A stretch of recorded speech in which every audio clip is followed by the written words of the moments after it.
Bonjour, aujourd'hui je vais vous dire une poésie de Victor Hugo. Vous savez, ou peut-être ne savez-vous pas, mais en tout cas je vous le dis, j'ai beaucoup d'amour pour ce poète, Victor Hugo. Je l'ai toujours aimé. Et un jour un détracteur, croyant me blesser, m'a dit «Oh là là, celle-là, elle écrit comme Victor Hugo». Et il m'avait fait là, le plus beau compliment qu'on puisse faire à une personne qui adore Victor Hugo.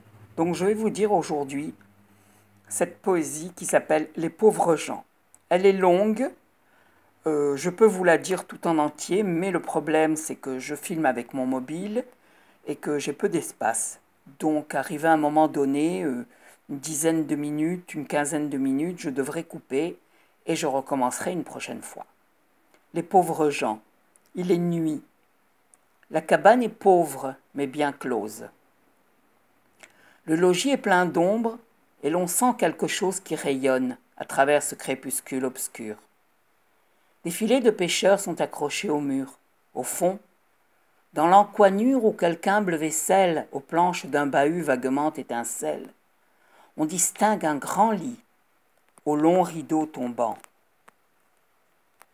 Tout près, un matelas s'étend sur de vieux bancs.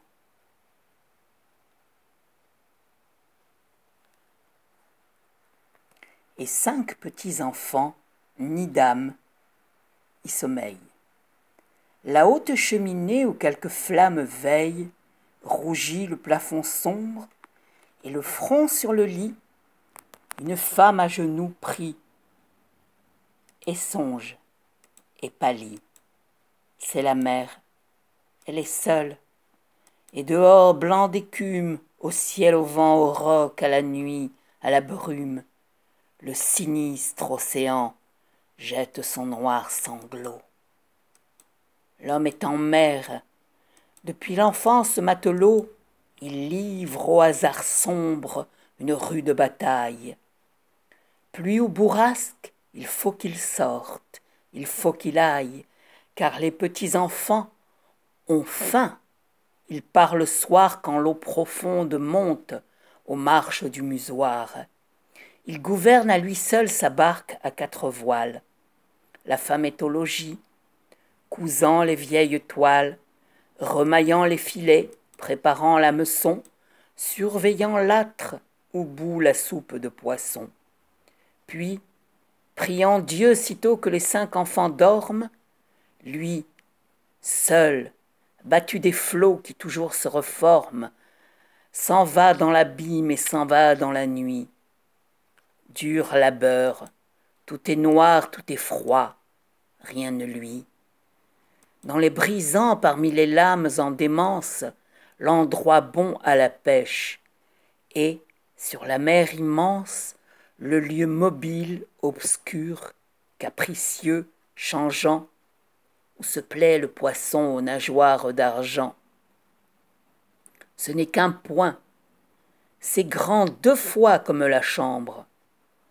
Or, la nuit, dans l'ondée et la brume, en décembre, pour rencontrer ce point sur le désert mouvant, comme il faut calculer la marée et le vent, comme il faut combiner sûrement les manœuvres, les flots le long du bord glissent, verte couleuvre. Le gouffre roule et tord ses plis démesurés et fait râler d'horreur les agrès effarés. Lui songe à sa Janie au sein des mers glacées, et Janie en pleurant l'appelle, et leurs pensées se croisent dans la nuit, divins oiseaux du cœur.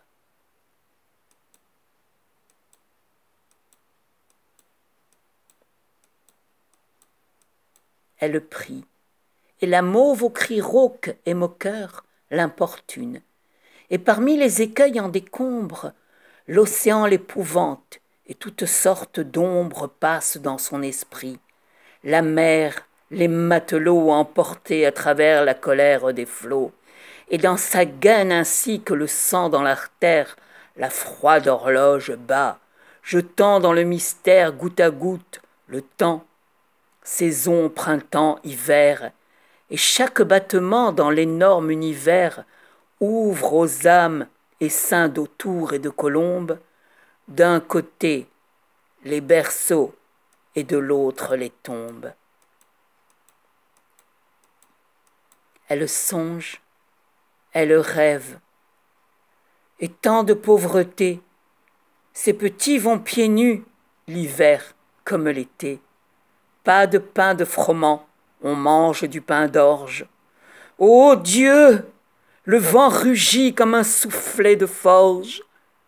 La côte fait le bruit d'une enclume. On croit voir les constellations fuir dans l'ouragan noir, comme les tourbillons d'étincelles de l'âtre. C'est l'heure où gai danseur, minuit rit et folâtre, sous le loup de satin qu'illumine ses yeux, et c'est l'heure où minuit, brigand mystérieux, voilé d'ombre et de pluie et le front dans la bise, prend un pauvre marin frissonnant et le brise au rocher monstrueux apparu brusquement. Horreur!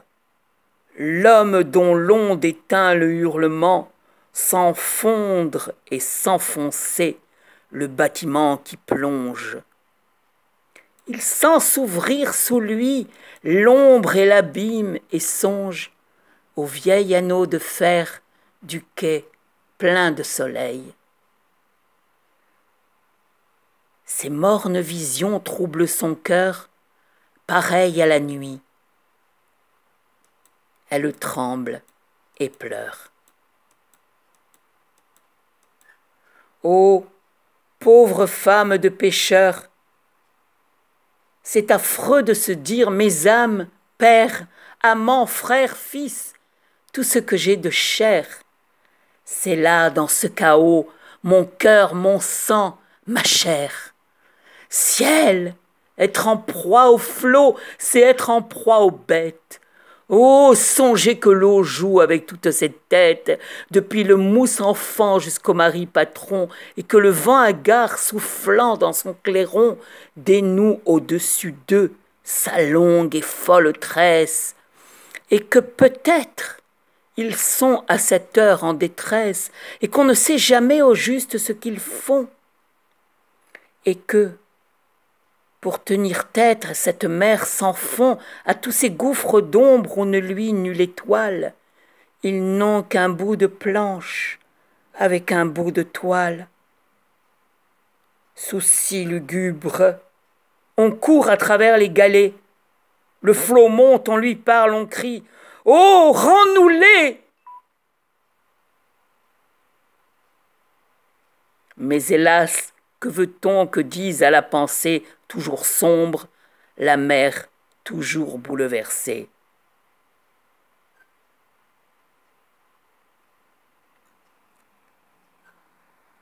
Je vais arrêter là ma vidéo puisque on ne voit plus, ma batterie est faible sur mon autre mobile.